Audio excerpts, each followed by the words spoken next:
신약성경 요한이서 마지막입니다. 12절로 13절 말씀.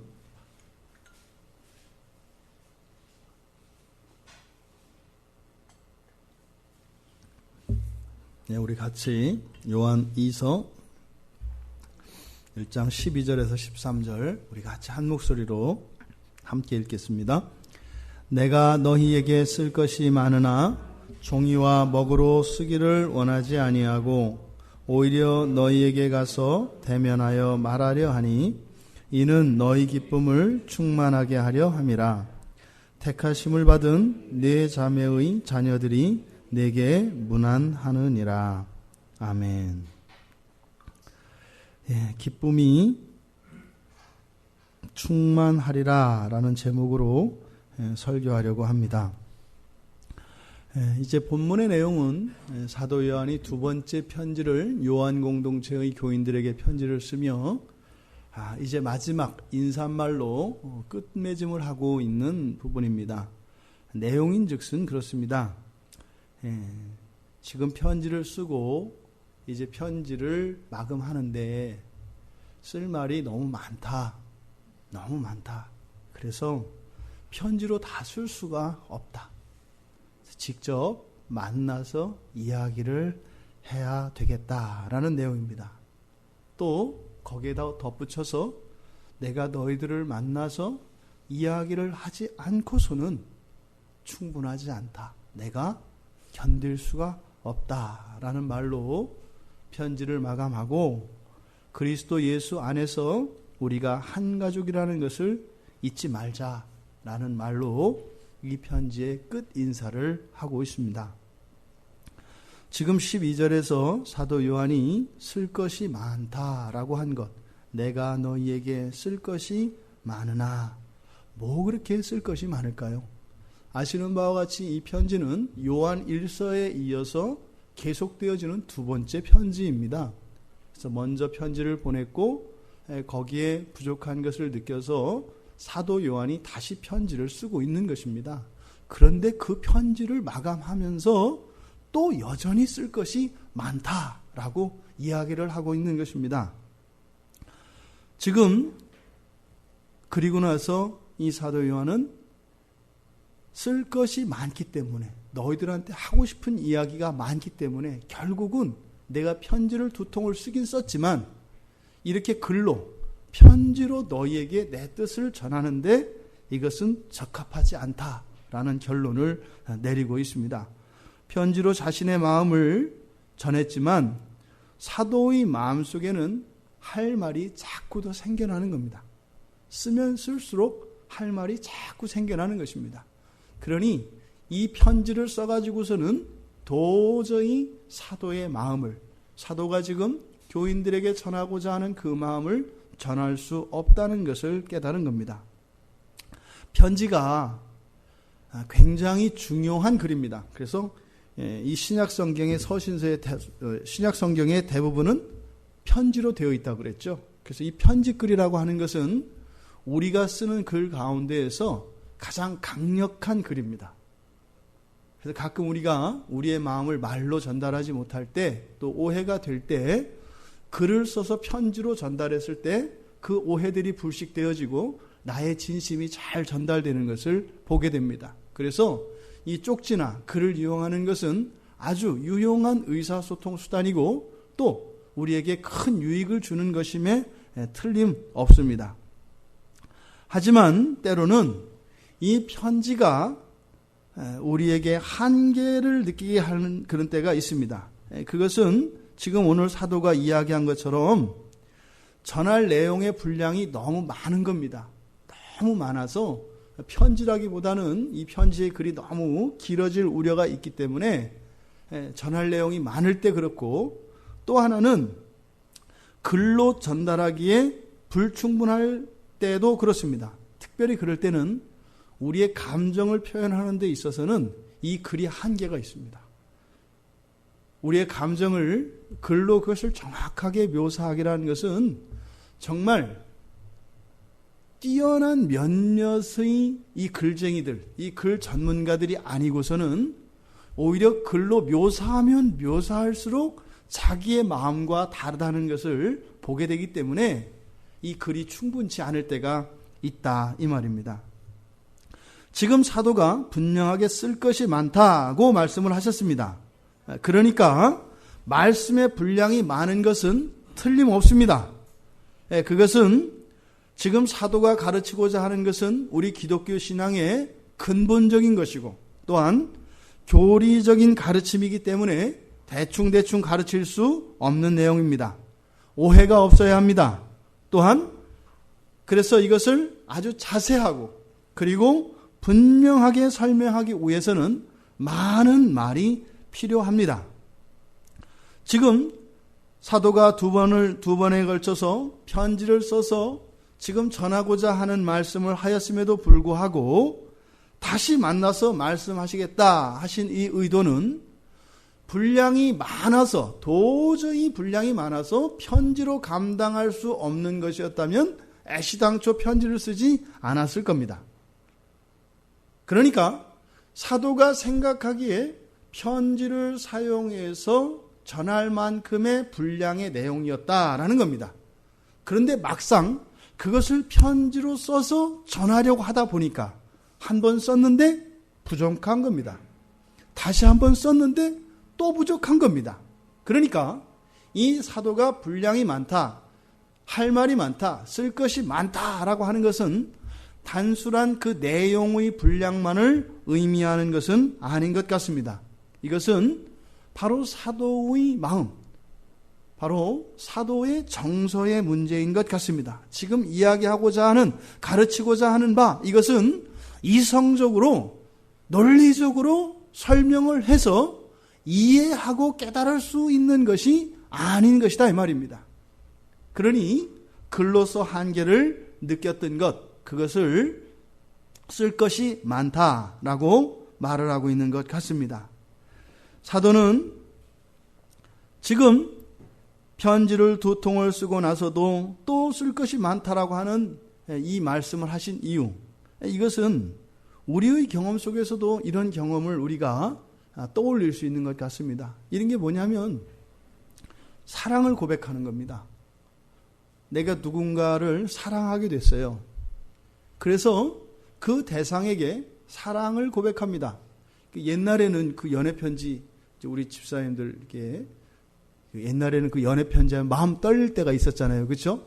그 연애편지를 쓰려고 그 편지지도 본다면 옛날에는 그렇게 그 편지지 그 배경에 그 아름다운 여성과 남성들의 이렇게 머리 휘날리는 그림에 뭐 이런 그림이 깔려있는 그 연애편지용 편지지가 따로 있었어요. 그런 편지는 보기만 해도 떨렸고 그런 편지는 누구에게 보여지기만 해도 되게 부끄러운 거였어요. 그러니까 요즘에 거의 19금에 준하는 그런 거였어요. 그러니까 연애하려고 하는 이 생각 자체가 굉장히 부끄러운 거일 때가 있었습니다. 그럴 때 우리가 아주 경건한 마음으로, 순결한 마음으로 연애편지를 쓴다 이 말입니다. 그런데 그 편지를 통해서 사랑을 고백해요. 그래서 여러 번 쓰고 지우고 하지 않습니까? 다 쓰고 끝에 가서 이렇게 틀리면, 받침 틀리면 굉장히 고민됩니다. 아주 정성껏 썼는데 그 받침 하나 때문에 다시 쓰기도 그렇고, 이렇게 해서 정성을 들여서 우표를 붙여서 봉해서 편지 우체통에 넣습니다. 이제 넣고 나서부터 자기가 쓴 편지를 복습하기 시작합니다. 아무리 생각해도 그 단어는 그렇게 쓰면 안 됐던 거예요. 그리고 진짜 해야 될 말은 안 하고 엉뚱하게 빙빙빙 돌았다는 걸 알게 됩니다. 그러니까 편지를 쓰고 나면 개운해지고 이제 내 사랑을 충분히 고백했다 하면서 이렇게 자유로워지는 것이 아니라 할 말이 훨씬 더 많아집니다. 그것이 이제 씨가 돼서 뭐는 뭘로 바꿔야 되고 지금 빠진 내용은 뭐고 빼야 될 내용은 뭐고 이렇게 하다 보면은 이제 한 통의 편지가 거의 이제 수필집이 되고 이제는 한 권의 책이 될 정도로 계속 늘어납니다. 이런 겁니다. 사도 요한이 이렇게 연서와 같은 마음으로 편지를 쓰기 때문에 이 사랑하는 요한 공동체의 지체들에게 사랑 없음으로 인하여 다른 이단적인 진리가 들어와서, 이단적인 지식이 들어와서 교회 공동체를 분리를 시키고 사랑하는 지체들끼리 이런 갈등과 분쟁과 다툼이 있는 것을 마음 아파하며 그것을 종식시키려고 편지를 썼습니다만 안 되는 거예요. 오히려 그렇게 쓰고 나니까 더 할 말이 많아진 겁니다. 이 말을 하면 또 이렇게 오해하지는 않을까? 이 말을 하면 또 상처받지는 않을까? 이런 마음으로 사도 요한에게는 해야 될 말들이 도저히 편지로 감당할 수 없다라는 것을 깨닫게 된 겁니다. 그래서 쓸 것이 많다라고 한 이것은 지금 사도 요한이 말씀하시는 바, 즉 주님의 사랑의 계명에 대한 이 계명은 너무나 중요한 것이고 근본적인 것이어서 이것에 대해서 할 말이 분량으로도 많은 것이며 틀림없지만 그것보다 더욱 중요한 것은 그저 말로 이렇게 논리적으로 설득될 수 있는 것이 아니었기 때문에 쓸 것이 많다. 그래서 만나야 되겠다라고 말씀을 하셨다 이 말입니다. 그래서 사도는 글로서가 아니라 대면하여 말하고자 한다라고 이렇게 말씀하시는데 지금 우리말 성경에서 종이와 먹으로 쓰기를 원하지 아니하고 할 때 여기 원하다라고 하는 동사가 있지 않습니까? 또 뒤에 가서 오히려 너희에게 가서 대면하여 말하려 하니 여기도 대면하여 말하기를 원한다. 이렇게 또 원한다라고 하는 같은 뜻을 가진 동사가 사용됩니다. 그런데 앞에 종이와 먹으로 쓰기를 원하지 않는다라고 하는 이 원하다라고 하는 이 동사와 뒤에 나온 하려 한다라고 하는 여기에 지금 우리말 성경에는 감춰져 있는 이 원한다라고 하는 이 두 단어는 일부러 사도 요한이 이렇게 대조를 시키고 있습니다. 앞에서 원하는 것과 뒤에서 원하는 내용이 다릅니다. 그것을 다른 동사를 사용해서 지금 말씀하고 계십니다. 앞에 나온 단어, 앞에 원한다라고 번역된 이 단어는 사람이 분석하고요, 또 계획하고 결정하고 그래서 자기의 이런 논리적인 합리적인 그런 기준에 의해서 무엇을 하려고 하는 생각, 이것을 나타내는 단어입니다. 그래서 이것은 자기의 생각이나 경험 그리고 합리적인 판단으로 생각했을 때 현명하고 옳다고 생각되는 바입니다. 그러니까요, 지금 먹이나 종이와 먹으로 쓰기를 원하는 것이 어떻다라는 거예요? 오히려 이것이 맞다 이 말입니다. 사도 요한 생각하기에는. 그러나 이런 뜻이에요. 그러나 이게 옳다고 생각되지만 그러나 그리고 뒤에 가서 내가 원하는 바는 이것이다. 그게 뭐예요? 대면하여 말하기를 원한다. 이때 뒤에 있는 원한다. 이 단어는 우리가 여러분들이 알고 있는 엘피스라는 단어 알잖아요. 그렇죠? 믿음, 소망, 사랑에서 소망을 나타내는 그 명사인 엘피스의 동사형인데 소망하다라는 뜻입니다. 이 단어는 원래 어디에서 왔냐면 예감이 좋다. 감 좋아 그러죠. 느낌 좋아. 이런 말입니다. 여기에서 유래한 동사입니다. 그러니까 여기에서 원하는 것은 어떤 논리적인 그런 근거가 없어요. 단지 뭐예요? 직관적인 겁니다. 이러면 좋을 것 같은 이런 거 있죠.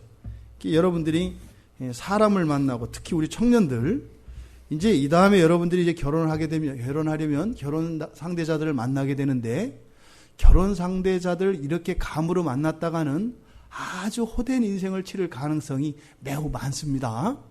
그냥 느낌이 좋아서 했다가 나중에 알고 보니까 뭐 속았다 이러면 돌이킬 수 없어요. 그러니까 이럴 때는 여러분들이 느낌만으로 하시면 안 됩니다. 그런데 지금 여기서 말하는 어쨌든 이렇게 예감이 좋다라고 하는 그런 뜻에서 유래한 이 원한다라고 하는 이 동사, 이것은 자신의 믿음에 기초하고 있어요. 자기 자신의 믿음에. 앞에서 언급한 단어는 자신의 경험과 지식에 그러한 기초적인 합리적인 원함이라면 지금 뒤에서 원하는 이것은 무엇이에요? 직관적이고 어떻게 보면 막연하고 충동적인 것으로 느낄 수 있는 그런 의미입니다. 그러니까 지금 편지로 써서 편지로 써서 자기의 생각을 전하는 것과 사도 요한이 직접 찾아가서 말을 전하려고 하는 것, 어느 것이 합리적이다? 글을 써서 편지를 써서 전하는 것이 합리적이다 이 말이에요. 그리고 말로 하는 것보다 설득이 필요하기 때문에 글을 써서 좀 길더라도 하는 것이 더 효과적일 것이다 라는 생각이 사도 요한에게도 있다 이 말입니다. 그런데 그것은 어떻게 해요? 개운치가 않은 거예요. 안 되겠는 거예요. 그거로는. 그러니까 단지 써서 이렇게 가르치는 것만이 아니라 봐야 되겠는 거예요. 그러니까 어떻게? 사도 요한은 자기의 마음을 따르기로 결정을 한 겁니다. 그 마음을 누가 주장했겠어요? 성령 하나님께서 주장을 하신 것이죠. 그래서 사도는 지금 자신의 이성적 판단보다는 자신의 마음이 이끌리는 대로 하겠다라고 말씀하는 겁니다. 이런 경우는 언제 이런 일이 일어나요? 대표적으로 가족관계에서 일어납니다. 가족관계 안에서 어떤 일들이 항상 이렇게 논리적으로 합리적으로 일들이 의사결정되어지고 그걸 따라가는 게 아니죠. 이게 100번 옳은 일인데 원하지 않고 그것을 불쾌하게 생각하면 어떻게 해요? 이 일을 포기한다 이 말입니다. 왜요? 이 일에 더 효과적이고 더 좋은 일이 잘 되는 것보다 더 중요한 것이 무엇이에요? 관계에 있기 때문이죠. 그래서 부모들이 알아도 모르는 척 눈 감아주는 거잖아요. 이런 겁니다. 이런 일들은 바로 사랑하는 사람들 사이에서 일어나는 일입니다. 우리의 신앙생활도 그래서 이런 측면이 매우 강합니다. 하지만 기독교 신앙의 이성이 방해물이고 또 이성이 기독교 신앙에 아무런 작용도 하지 않는 것으로 생각해서는 큰 오산입니다. 기독교 신앙에 있어서 이성은 매우 중요한 역할을 합니다. 아주 중요한 역할을 합니다. 그래서 우리가 견고한 신앙을 가지기 위해서는 분명히 이성적 사유와 이성적 추론이 반드시 필요합니다. 그래서 무조건적인 맹신을 기독교는 옳다하지 않습니다. 무조건적인 이런 맹신에 대해서 오히려 경고하고 그러한 것은 옳지 않다고 가르칩니다. 이런 이성은 우리 기독교인들에게 품위 있고 또 고상한 신앙의 자세를 유지할 수 있도록 해줍니다. 하지만 그렇게 기독교 신앙에서 중요한 역할을 이성이 하지만 그것이 우리들의 신앙의 원리가 될 수는 없습니다. 왜냐하면 기독교 신앙은 이미 시작부터 합리적이지 않습니다. 매우 불합리하고 매우 이해할 수 없는 넌센스입니다. 몰상식한 상식을 뛰어넘는 것이 바로 우리 기독교 신앙이기 때문입니다. 왜 그렇습니까? 하나님이 피조물이 된다는 게 말이 됩니까? 그리스도교, 기독교 무슨 뜻이에요? 사람으로 오신 하나님 이런 뜻입니다. 하나님이 사람이 됐다는 뜻이에요. 예수님이 피와 살을 가진 창으로 찌르면 아프고 피도 나고 채찍으로 때리면 고통을 느끼고 살이 쩍쩍 갈라지고 신음을 낼 수밖에 없는 다리에 못을 박으면 뼈가 부러지고 못이 박히며 말로 다 할 수 없는 고통을 당할 수밖에 없는 그 육신을 가진 한 인간이 하나님이 되었다는 하나님이라는 겁니다. 이것은 우리의 상식, 우리의 이성으로는 이해할 수 있는 것이 아니에요. 이성이 매우 중요한 역할을 합니다만 이 이성으로 우리 기독교 신앙을 하나님의 사랑과 하나님이 살아계신 것과 우리의 신앙의 근본 저항들을 알려고 하는 시도는 매우 위험합니다. 더군다나 하나님이 사람으로 오신 이유가 뭐죠? 전적으로 우리 사람들에게 책임이 있는 이 죄의 문제에 대해서 이 죄에 대한 형벌을 대신 받기 위하여 오히려 형벌을 부과하고 그 형벌을 재판해야 되는 하나님이 그 형벌을 받기 위하여 그 죄인으로 오신다니요. 우리가 도저히 이해할 수 없는 겁니다. 이게 바로 우리 기독교 신앙입니다. 그래서 기독교를 알면 알수록 이건 뭐 비합리적인 정도가 아니라 말도 안 되는 소리인 거예요. 그러니까 뭐예요? 집단적인 광기인 거예요. 미친 거예요. 그 말도 안 되는 것을 믿고 있으니 얼마나 불쌍해 보이냐 이 말입니다. 이게 기독교입니다. 그런데 중요한 것은 그렇게 말도 되지 않고 논리적이지도 않고 합리적이지도 않은 그 기독교, 그것이 이 세상에서 위용을 자랑했던 모든 제국들을 능가하는 것이었다는 겁니다. 아무런 힘이 없는 것 같고 불합리한 것 같은 그것이 강한 것 같고 완벽한 것 같은 그 모든 제국들과 사람의 지혜를 능가하더란 말입니다. 우리가 그걸 설명은 할 수 없는데 역사 속에서 바로 예수 그리스도의 성육신과 그 십자가의 도가 이 세상의 모든 제국들과 군대를 능가하며 사람들의 지식과 지혜를 초월하더라 말입니다. 그러니 인정하기도 싫지만 인정하지 않을 수도 없는 거예요. 그러니까 이거를 마냥 그냥 둘 수도 없지만 그렇다고 또 없앨 수도 없는 겁니다. 이게 바로 우리가 믿는 기독교 신앙입니다. 지금 이 편지를 쓰고 있는 사도 요한은요, 적어도 최소한 90이 됐어요. 요즘도 요즘에 60세 이래가지고서는 젊은이 취급받는 요즘 시대에도 90 정도 되면 어디 가서도 인정받아요. 90 나이면. 이때 당시 사도 요한이 살았던 당시에 90 나이면 지금 나이로 치면 120세, 130세 이상 가는 나이입니다. 일반적인 통념상. 90이 된 이런 고령의 사도 요한이 찾아간다고 하는 것, 요즘처럼 119가 와서 데려다주고 이러지도 않아요. 길이 포장되어 있는 것도 아니에요. 걸어가야 한다 이 말입니다. 만나려고 하는 그 시도 자체가 굉장히 불합리하고 굉장히 무리한 겁니다. 만나려고 시도해서 길을 나섰다가 도중에 객사할 가능성이 많다 이 말입니다. 그런데요, 사도 요한의 마음속에 사랑하는 그 교인들 얼굴이 떠오르며 그들의 얼굴을 마주하여 나를 살리신 그 예수 그리스도의 참 진리를 나누어야 되겠다라고 하는 이 마음을 꺾을 수가 없었던 겁니다.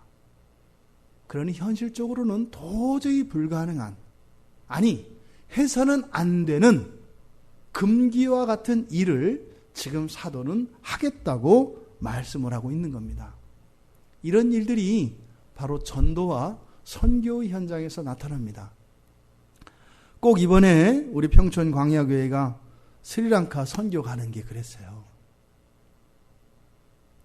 제가 주변에 이렇게 어떤 목사님들한테 얘기를 들어봤더니요, 목사님들이나 그 교회 지체들이 선교에 대한 특별한 열심이 있어서 막 선교를 하겠다고 하는 이런 교회들이 보통 선교를 시작하는 때가 길게는 10년, 짧게는 5년 이상 걸리더라고요.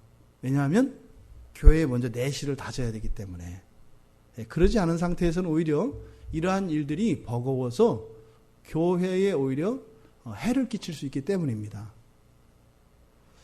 사실은 이번에 우리가 스리랑카 선교를 가려고 했던 그것은 개인적인 사명감에서 그렇게 시작은 되었습니다만, 교회 공동체적으로 사실은 우리 교회에 선교에 대한 이런 열정과 그런 선교 마인드의 그 싹이 피어나기를 바라는 정도였습니다.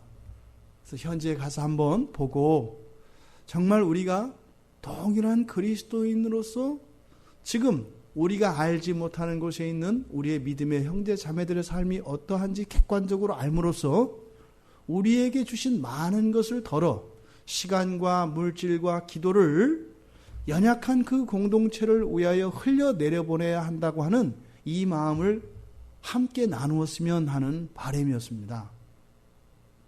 그런데 이번 일은 이것은 걷잡을 수 없이 지금 일이 커져서 도대체 이건 누가 하는지, 그러니까 아무도 이 일을 하는 사람이 없는 것처럼 돼버렸어요. 그냥 하나님께서 혼자서 그냥 막 끌고 가는. 그래서 우리들은 지금 어떻게 가요? 다 질질질질 끌려가고 있거든요. 질질질, 오늘까지도 그랬습니다. 오늘까지도.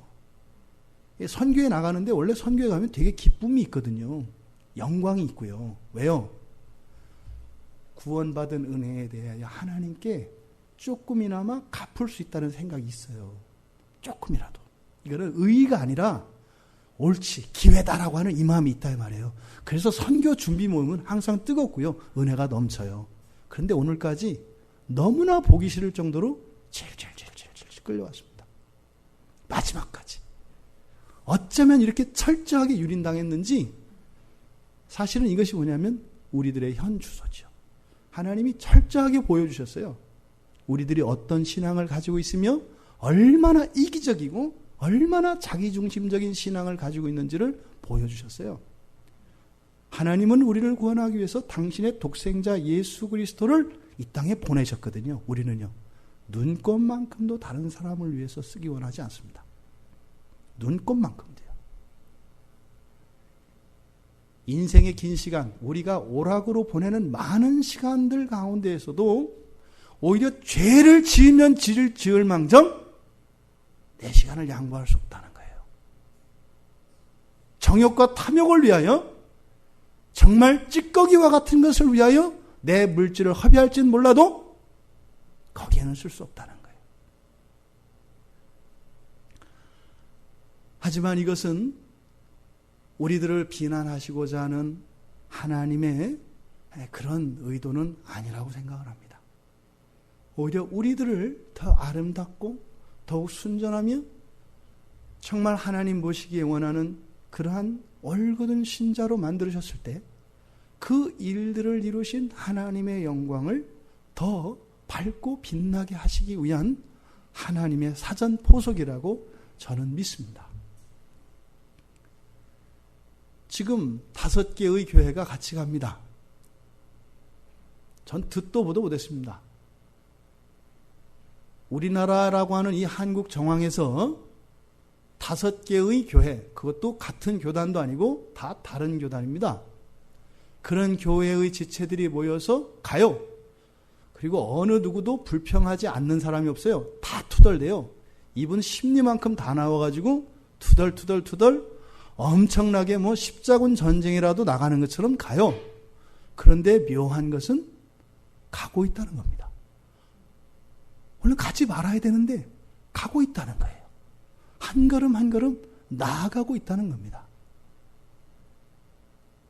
우리의 힘과 우리의 능으로가 아니라 우리가 자랑할 수 없도록 하나님께서 하시는 것인 것 같아요. 많은 일들이 있을 겁니다. 선교지에 다녀오고 나면 먼저 우리 지체들의 신앙과 그들의 마음과 인생에 많은 변화가 있을 겁니다.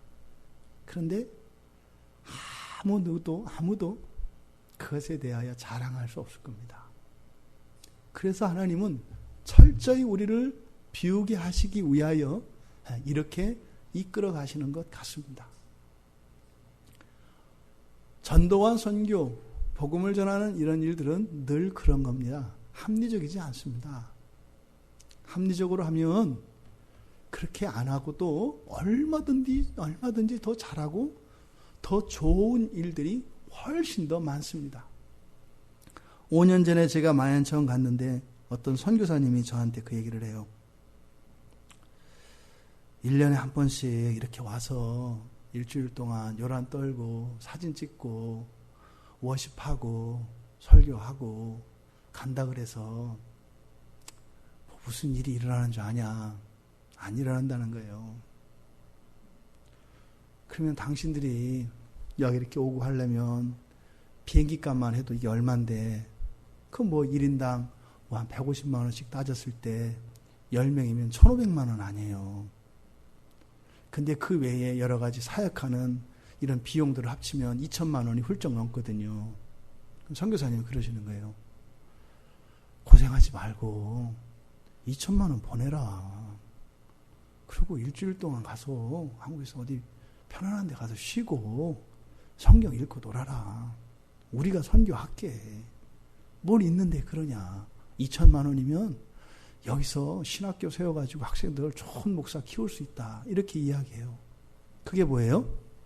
지금 사도 요한이 바로 글로써 편지를 쓰는 겁니다. 그게 합리적인 거예요. 그런데요, 사도 요한은 가서 얼굴을 마주하여 주님의 교훈을 가르치기를 원한다고 하잖아요. 가고 싶은 거예요. 예수를 알지 못하고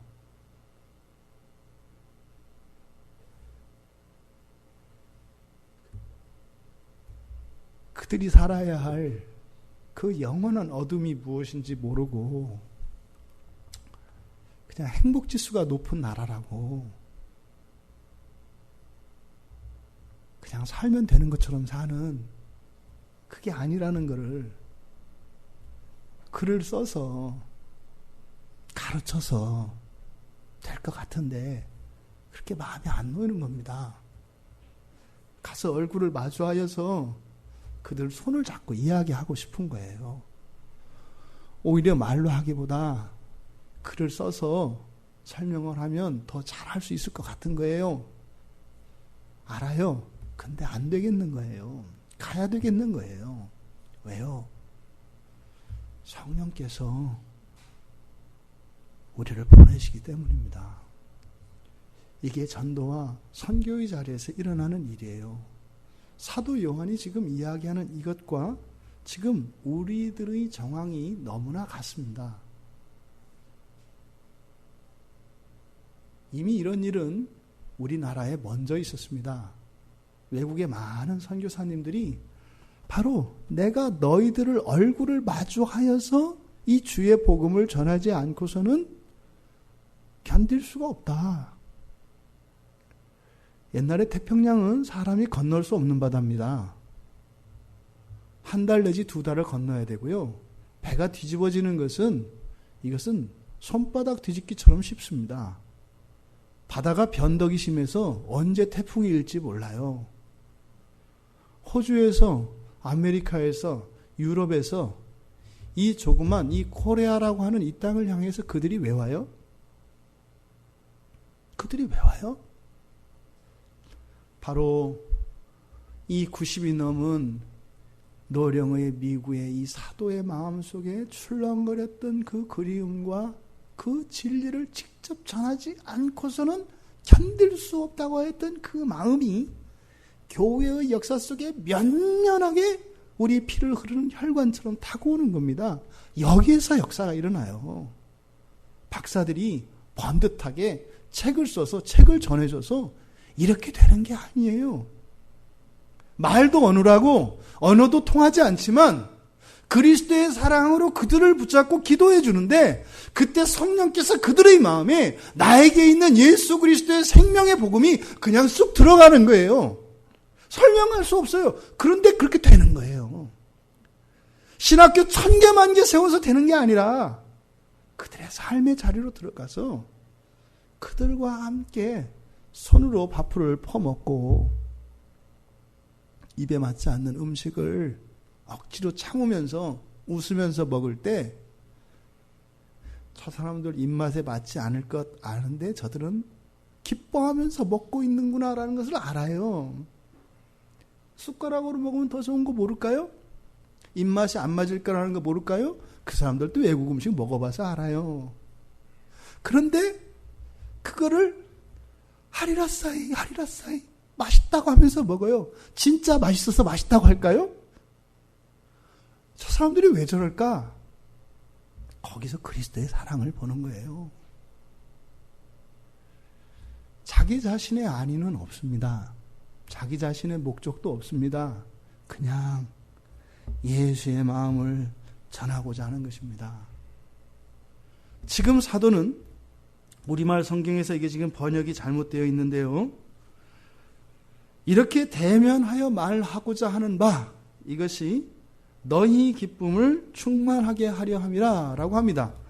이것은 분명한 오역입니다. 오역. 너희 기쁨이 아니라 우리 기쁨입니다. 우리 기쁨. 여기서 우리 기쁨은 무엇이에요? 그들뿐만 아니라 이 편지를, 다시 말해서 내가 우리가 서로 만나면 너희들에게 유익이 될 것이다가 아니라 뭐예요? 나도 좋고 너도 좋다 이 말이에요. 그래서 우리의 기쁨을 충만케 하려는 것이다 라고 합니다. 기독교 신앙 안에서 만남은요, 서로에게 기쁨을 배가시켜 줍니다. 그래서 기독교 안에서는요, 누가 누구를 위한 일방적인 헌신은 없어요. 교회 안에서 많은 문제가 일어날 때 내가 수고했다라는 생각입니다. 그것은 바른 신앙을 갖고 있지 않기 때문에 그런 생각을 갖는 거예요. 기독교 신앙은요, 항상 기쁨은 우리의 기쁨이 됩니다.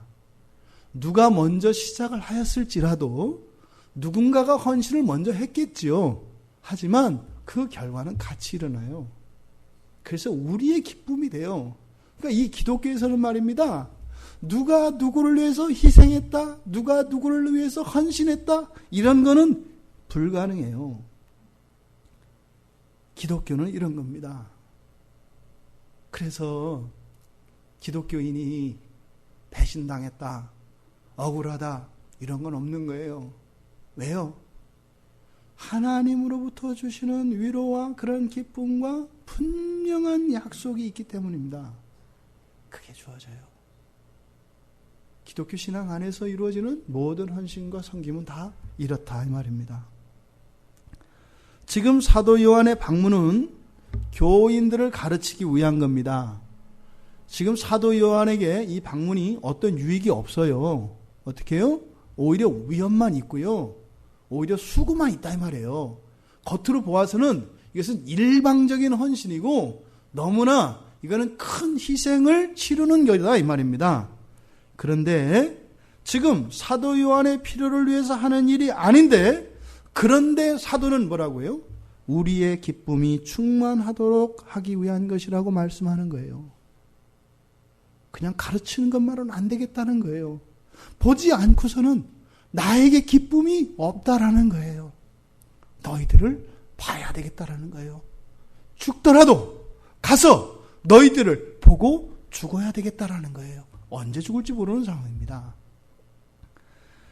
여러분의 헌신과 모든 수고가 그렇게 되기를 바랍니다. 그리고 이 진리가 깨달아지는 복이 여러분 모두에게 임하기를 바랍니다. 주님의 몸으로서의 교회라는 교리입니다. 몸의 지체가 다른 지체에게 자신을 자랑할 수 있겠어요? 밥 먹을 때마다 오른손이 여러분 얼굴 앞에서 손가락질하면서 너 나 때문에 밥 먹는 줄 알아? 이래요? 그리고 이 입이, 이 혀가 위장을 향해서 너 내가 아니면 너 뱃속에 아무것도 못 넣어준 거 알아? 이렇게 자랑해요? 여러분이 자려고 잠자리에 누우면 두 다리가 벌떡벌떡 허공으로 뜨면서 하루 종일 내가 너 떠받들고 걸어 다닌 줄 알아? 이렇게 해요? 그런데 왜 이런 일들이 교회에서는 일어나는가 이 말입니다. 괴물이죠. 그럴 수 없다는 겁니다. 몸의 지체가 다른 몸의 지체를 향하여서 자랑을 해요? 그는 심각한 질병에 걸린 겁니다. 덜덜덜덜덜덜 떠는 수전증이 걸렸거나 통제가 되지 않는 그런 사람인 거죠. 사도 바울의 말씀이 생각이 납니다. 우리 고린도전서 12장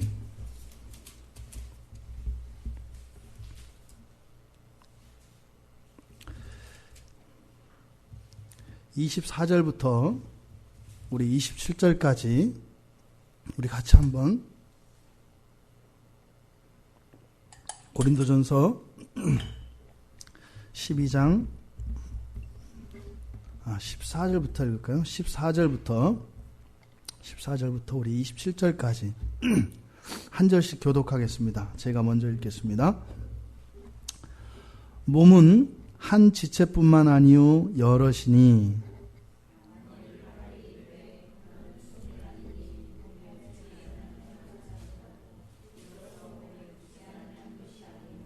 또 귀가 이르되 나는 눈이 아니니 몸에 붙지 아니하였다 할지라도 이로써 몸에 붙지 아니한 것이 아니니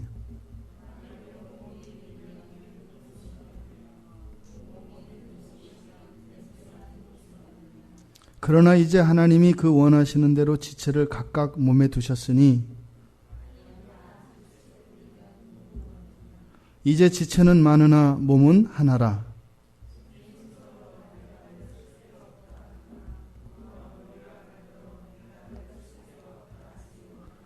그뿐 아니라 더 약하게 보이는 몸의 지체가 도리어 요긴하고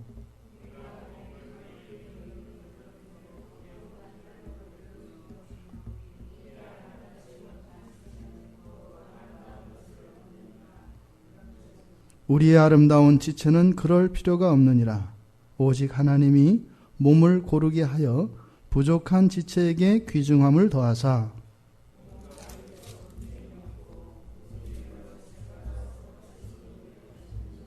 만일 한 지체가 고통을 받으면 모든 지체가 함께 고통을 받고 한 지체가 영광을 얻으면 모든 지체가 함께 즐거워하느니라.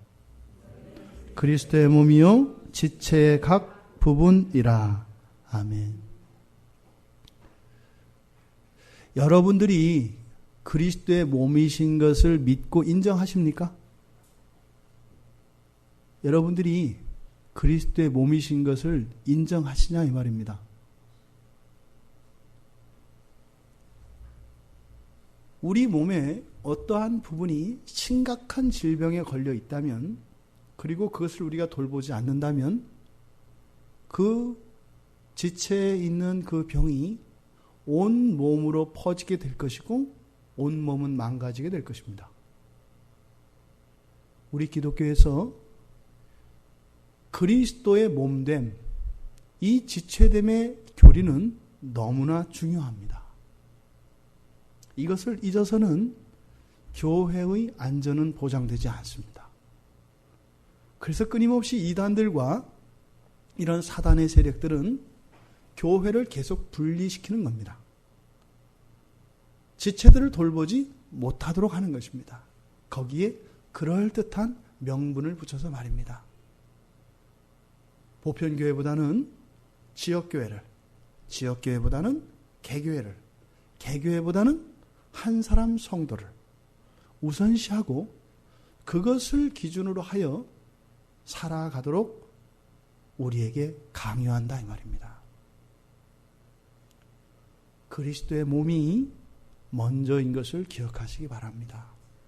우리가 그리스도의 몸으로 있을 때 안전하다는 것을 기억하시기 바랍니다.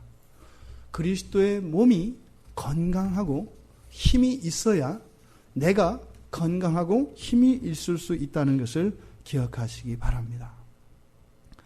그래서 사도 요한은 마지막으로 이 편지를 인사하면서 택하심을 받은 네 자매의 자녀들이 문안한다라고 이야기하면서 교회의 몸됨, 우리가 한 지체로서 머리 대신 예수 그리스도의 몸으로 있는 한 몸된 사상에 대해서 이 편지의 마감하여 인사를 하고 있는 것입니다. 여기서 택하심을 받은 네 자매 할 때 이 넷은 네 명 의미가 아닙니다. 네 명의 자매 이런 뜻이 아니라 너의 소유격입니다. 그래서 택하심을 받은 너의 자매의 자녀들 이렇게 되는 겁니다. 그래서 뭐의가 반복되니까 줄여서 네라고 했는데 오해될 소지가 있습니다. 지금 여기는 바로 부녀들에게, 여인들에게 편지를 썼지 않습니까? 그 여인들 부녀들은 교회라고 했습니다. 그러니까 사도 요한이 지금 마지막 끝 인사를 어떻게 해요? 교회의 교인으로서 편지를 하고 있는 것입니다. 바로 우리가 예수 그리스도의 지체로 한 몸인 것을 다시 한번 상기시키고 있다 이 말입니다.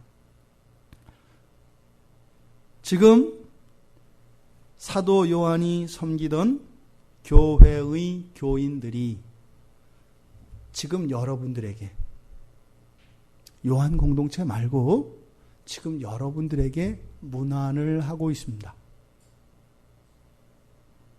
2000년의 시간을 격하여 우리에게 지금 사도 요한과 함께 있었던 교인들이 평촌 광야 교회 교인들을 문안한다 이 말입니다. 우리가 끝까지 바른 기독교 신앙 안에서 살아갈 수 있기를 바랍니다. 우리의 고집을 버리고 주님의 몸의 한 지체로서 주님의 뜻대로 서로 사랑하며 살아가기를 원합니다. 이 인사로 설교를 맺겠습니다. 사도 요한이 여러분들에게 문안을 합니다. 이 문안이 여러분들에게 진정한 몸의 지체로 온전히 받아들여질 수 있기를 주님의 이름으로 축원드립니다.